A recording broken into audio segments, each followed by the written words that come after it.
జై తెలంగాణ. మాది కోర్టుల నియోజకవర్గం, ఇబ్రహీంపట్నం మండలం. దాదాపు గోవర్ధన ఒక ఇక్కడ సంఖ్య చూస్తే గోవర్ధన విన్ అనేది గ్యారంటీ అయిపోతుంది. ఎందుకంటే 4 నియోజకవర్గాల్లో గోవర్ధన ఎమ్మెల్యే గెలిచిన వ్యక్తి. మా మిగతా 3 నియోజకవర్గాల్లో బీఆర్ఎస్ ఎమ్మెల్యేలు ఉన్న నియోజకవర్గాలు కాబట్టి గోవర్ధన గెలుపు అనేది సత్యం.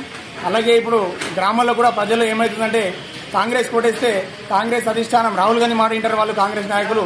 అదే బీజేపీకి అరవింద్ ధర్మపూర్ కోటేస్తే గుజరాత్ గులాంలు మోడీ మాటలు వింటారు. అదే మన బీఆర్ఎస్ కోటేస్తే మన తెలంగాణ ప్రజల గలాన్ని పార్లమెంట్లో నిలదీస్తారు, ఇప్పిస్తారని చెప్పి ఈ యొక్క ప్రజలు కూడా బాగా బీఆర్ఎస్ని నమ్ముతున్నారు.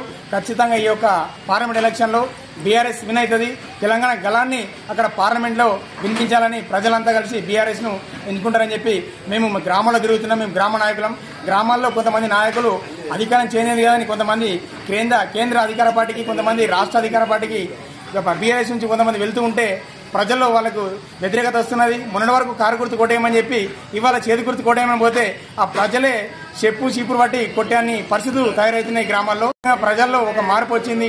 మన కేసీఆర్ గారిని మళ్ళీ మనం ముందట ఉంచాలా, మన కేసీఆర్ గారి నాయకత్వం ఉండాలంటే ఎంపీలో ఎక్కువ సీట్లు బీఆర్ఎస్ గెలిపించాలని ప్రజలు కోరుకుంటున్నారు. ఖచ్చితంగా ఈ ఎంపీ సీట్లలో అత్యధిక సీట్లు బీఆర్ఎస్ సాధిస్తుందని కోరుకుంటూ జై తెలంగాణ.